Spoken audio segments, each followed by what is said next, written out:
Bayangkan bumi kita, planet yang selama ini kita kenal dengan gunung-gunung megah, hutan lebat, dan kota-kota besar.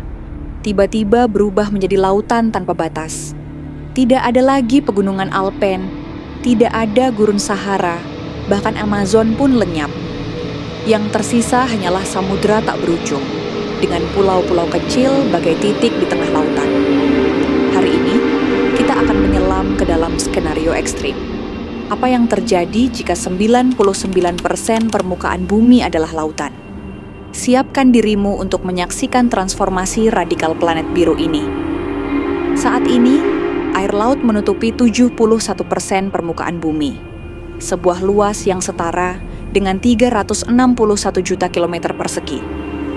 Dari total air tersebut, 97% adalah air asin di lautan, sementara hanya 3% yang tersisa sebagai air tawar, di sungai, danau, atau es kutub. Tapi bayangkan jika angka itu melonjak ke 99%. Daratan kita akan terkikis hingga tinggal puncak-puncak tertinggi seperti Everest yang menjadi pulau karang raksasa. Bahkan kota-kota pesisir seperti Jakarta, Miami, atau Mumbai tenggelam tanpa bekas.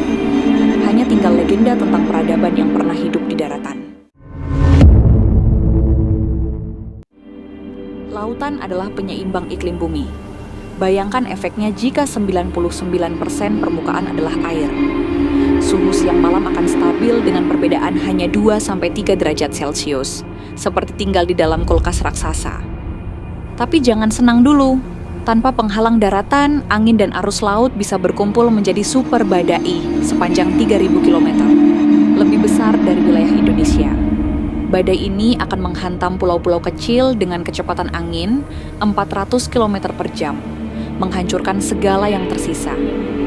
Di sisi lain, uap air yang melonjak akan menciptakan hujan abadi di sebagian besar samudra. Sementara pulau-pulau rendah bisa menjadi gurun lembab, tempat kelembapan mencapai 100%, tapi hujan tak pernah turun.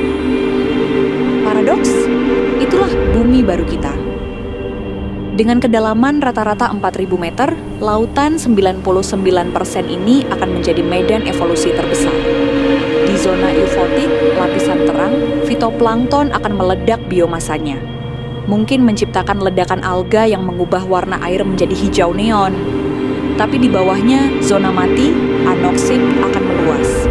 Tempat bakteri ungu mendominasi dan menghasilkan gas hidrogen sulfida beracun. Sementara di palung terdalam, tekanan 1000 atmosfer akan memaksa makhluk seperti ikan hadal bermutasi menjadi predator transparan dengan mata raksasa. Bahkan cacing riftia yang biasa hidup di hidrotermal mungkin berevolusi menjadi spesies sepanjang 10 meter yang berburu mangsa dengan getaran ultrasonik. Tanpa benua yang mengapung, kerak samudra akan mendominasi. Palung Mariana mungkin mencapai kedalaman 20 km. Dengan tekanan yang bisa menghancurkan kapal selam modern hanya dalam hitungan detik. Di cincin api Pasifik, gunung berapi bawah laut akan terus aktif, menciptakan pulau vulkanik sementara yang muncul seperti naga dari laut, lalu tenggelam kembali dalam dekade. Ini adalah dunia yang tidak pernah stabil. Pulau-pulau muncul dan lenyap, membawa spesies baru yang harus beradaptasi atau punah dalam waktu singkat. Hutan hujan, gurun, padang rumput, semua musnah. Spesies darat seperti gajah, harimau, atau burung merak lenyap dalam 1 abad. Yang bertahan hanyalah makhluk laut. Ikan raksasa berpeluru dengan gigi taring, cumi-cumi sepanjang bus kota, dan mamalia laut yang berevolusi menjadi predator puncak. Bahkan kepiting raksasa dengan kaki sepanjang 3 meter akan merayap di pulau-pulau karang, mencari serpihan kayu yang mengapung dari reruntuhan kota. Inilah rantai makanan baru. Lautan sebagai satu-satunya biosfer hidup. Manusia tidak menyerah.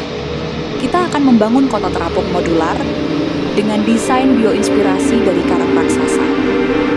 Setiap blok memiliki panel surya, tambak ikan vertikal, dan reaktor energi gelombang. Transportasi, kapal selam sipil dengan kecepatan 100 km per jam, dan terowongan vakum bawah laut menghubungkan pulau-pulau. Air tawar menjadi komoditas lebih berharga dari emas. Sistem desalinasi berbasis nuklir bekerja non-stop, tapi 1 liter air bisa dibarter dengan emas seberat 1 gram. Inilah era baru, Homo aquaticus, spesies manusia yang hidup di antara ombak dan tekanan laut. Budaya kita akan berubah drastis. Mitos Poseidon digantikan oleh legenda Ratu Lautan, yang konon tinggal di palung terdalam. Festival musik akan digelar di bawah laut dengan panggung transparan, di mana penonton mengenakan baju selam khusus untuk merasakan getaran bass.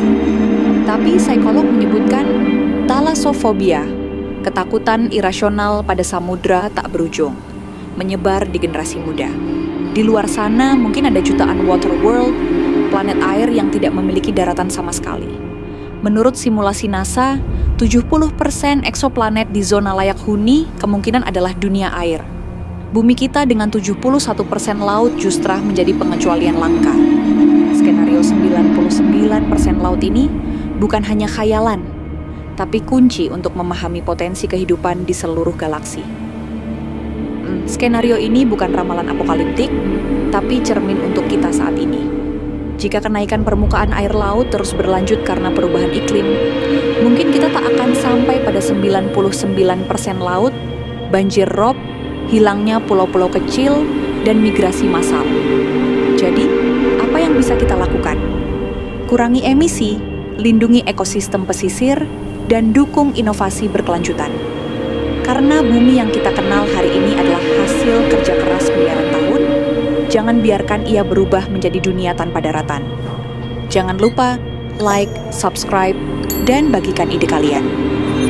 Bagaimana manusia bisa bertahan jika bumi jadi 99% lautan?